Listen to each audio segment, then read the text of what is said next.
Welcome again to Joe Stunner Boxing. Ladies and gentlemen, there is one of the great boxing weight divisions at the moment that is completely stagnating. It's a barren desert. It lacks any kind of depth of talent, and what talent there is either inactive or just not fighting. They're not fighting each other. The contenders not fighting each other. Now, you could be forgiven for thinking I'm talking about the heavyweights, and heaven knows I have criticism of the modern heavyweight division. A lot of it centering on Mr. Fury, but not just Fury, a few other things as well. But the division I'm talking about is the middleweights, because that is a great, glamorous, traditionally golden weight division with a historically, an absolute, treasure trove of magnificent fights and champions. But it's absolutely stagnating at the moment, and I thought we'd take a look at it and a little wander through the desert.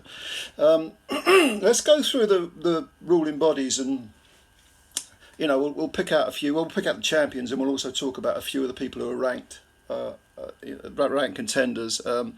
First of all, I think we'll start with the WBO, because their champion is Janibek Alimkhanuly, very, very good fighter, and he's 14-0. 14-0 with 9 KOs suggests he's got a lot of power. He last fought in May of this year, so he's been active, knocked out Stephen Butler in 2 rounds. Prior to that, he went the distance with Denzel Bentley. He wiped out Danny Dingham back. That was last year. The Bentley fight was last year as well. And the Danny Dingham fight was actually for the interim title, and the fact that Danny Dingham was anywhere near a world title fight, no disrespect to the guy, but he's no better than domestic level. That kind of sums up the state that the division's in, really. Dingham got wiped out in 2 rounds. And since then, Bentley was a decent opponent, but Alimkhanuly has been basically treading water. Now, having said that, there is a little bit of flicker of light, a few shoots of recovery here, because he is scheduled in October to fight Vincenzo Gualtieri, and Vincenzo Gualtieri is the IBF champion. So they're having a little unification, which is good. That's good to see. We like unifications. Now, I would make Janibek definitely a favourite in that fight, but Gualtieri, we can't dismiss him. Despite his name, which is very strongly suggests Italian, he's actually based in Germany. He lives in Germany, and his last fight was in July, so quite recently, against a guy called Falcao, who was undefeated in 30 fights, and that was for the vacant IBF World Middleweight title, and he won a unanimous decision. I think it was 116, 112. I think Falcao suffered a couple of knockdowns early on and late, so Gualtieri definitely deserved to win, and he's gone straight in for a unification. So I'm impressed with that. Let's give credit where it's due. We like that. We like that. As far as the contenders are concerned in the WBO, Chris Eubank Jr., despite being knocked out by Liam Smith, I know he got revenge, but nevertheless, Smith is a career-long super welterweight, got knocked out by Eubank in the rematch. He's number 1. Felix Cash is number 3. Felix Cash 16-0, undefeated. Golovkin is at 4. And then we got, Zarafa, 31 wins and 4 defeats. Michael Zarafa. Good fighter, but not really a killer. You know what I mean? I think he's quite tall, about 6 foot, 5'11", 6 foot, something like that. And has fought pretty decent men, but does he deserve to be number 4 in the rankings? I would personally say not, but or is he number 5? Maybe it's 4 or 5, I think. Then you got Hamza Shiraz at 6. Hamza Shiraz, wow, 18-0, but again, good fighter, not knocking him, but more of a prospect, surely. Number 6 in the WBO rankings. Denzel Bentley's still in there, he's at 9. I think Shane Mosley Jr. is above Bentley at 8, which I don't understand at all. Mosley Jr. already has 4 defeats on his record, and I'm not against defeats, but I think to put him at number 8, when he's lost to guys who you wouldn't call elite by any stretch of the imagination, you wouldn't necessarily call them world contenders. And I think even Fagelbutz is still in there. 36 wins, 3 defeats. Yeah, another German fighter, Vincent Fagelbutz, who, again, I don't know. Does he belong in the top 10? I mean, I'm trying to sort of balance it out with the fact there ain't a lot of talent around and there ain't a lot of big names, but I don't know. It looks pretty barren to me, the contenders. People who are good fighters like a Bentley, Cash, Shiraz, but I think Liam Smith's even in their top 10 or 12 as well.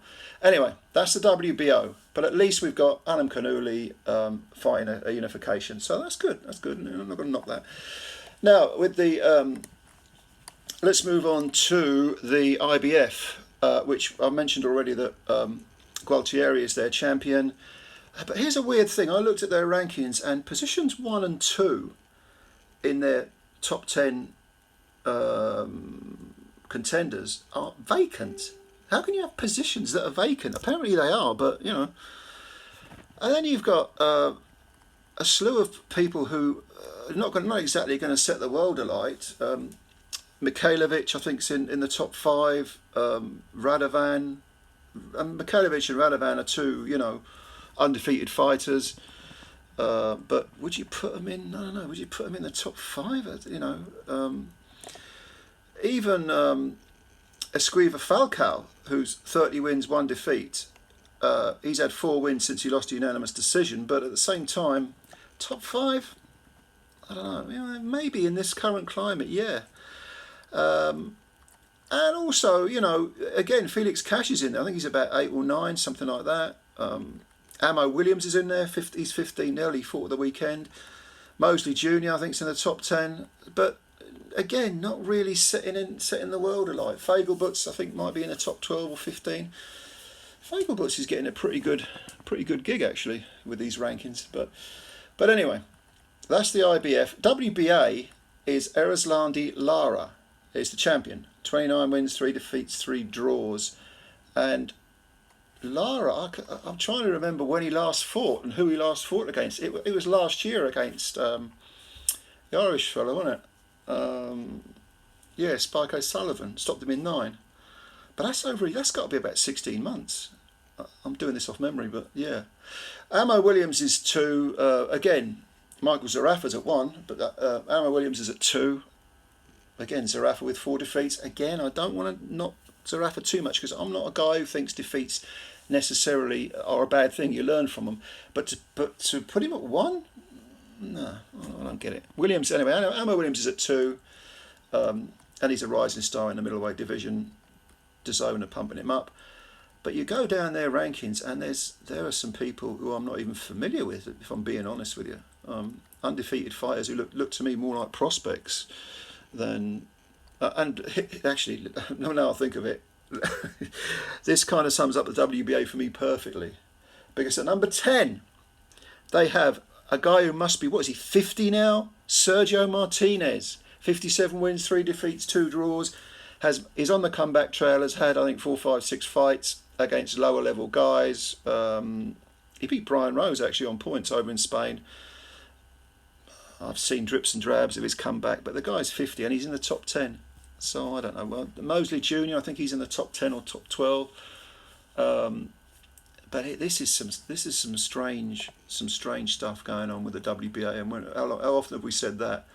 I mean, Elijah Garcia 15-0. I'd call him a prospect, but he's in the top 10 as well. It's very, very, very, very questionable. But again, if you haven't got the talent, I suppose these guys are going to get ranked, don't they? Who have we missed out? We've done the IBF. Oh, WBC, of course. Now, this is the crowning turd in the water pipe of the middleweight division, which is the fact that Jamal Charlo hasn't fought for well over 2 years and is still their champion. And as far as I'm aware, doesn't have a mandatory scheduled, whereas other people get stripped. I mean, this is Tyson Fury. We're into Tyson Fury area here, aren't we?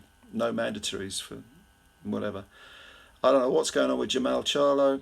He's clearly got the talent, very good technician, tough guy, good chin, 32-0 his record is.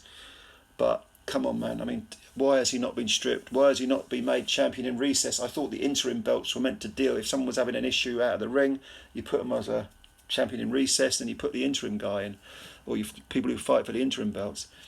But I don't get it. I don't think it's. I don't need to say much, do I? If a guy hasn't fought for 2 years and 3 or 4 months or whatever it is, and he's still a champ, it says it all really. As far as their rankings are concerned, 3 you got Eubank Jr. 1 is Golovkin. Still Golovkin's in the mix. Then you got Sulecki, who is 32 wins and 2 defeats. He's in the top 5. I think he's number 4. How do you pronounce his first name? Machiz? I don't know. I just call him Sulecki. But anyway, he lost his last but one fight over 12, but he's still ranked in the top 5 or 7, something like that. Hamza Shiraz is in there. He's at 5. He's at 5 actually. Hamza Shiraz, 18 wins, no defeats. But to me, just a very, very good prospect. I don't get it. Even Liam Williams is still in there. He's still at number 9, and in fact he's above Denzel Bentley, who's at 12. Fagelbutz, our old friend Fagelbutz, is in there. He's at 11.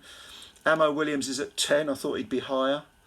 Liam Smith is still at 8. Mosley Jr. is at 7. I mean, these rankings are so odd, so bloody odd.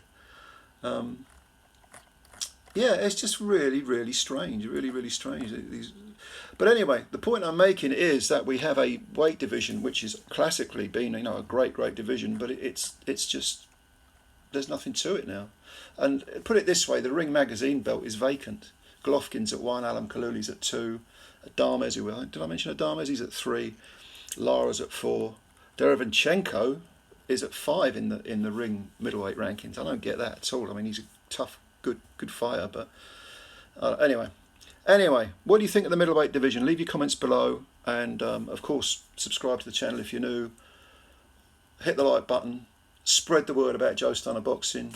I want to hear your views on the middleweight division. I think it's a shame that it's just all over the place. It's like a desert, and it's been historically such a great division. But comments below, I'll answer them. Thanks for your time as always, and we'll speak again soon. Bye for now.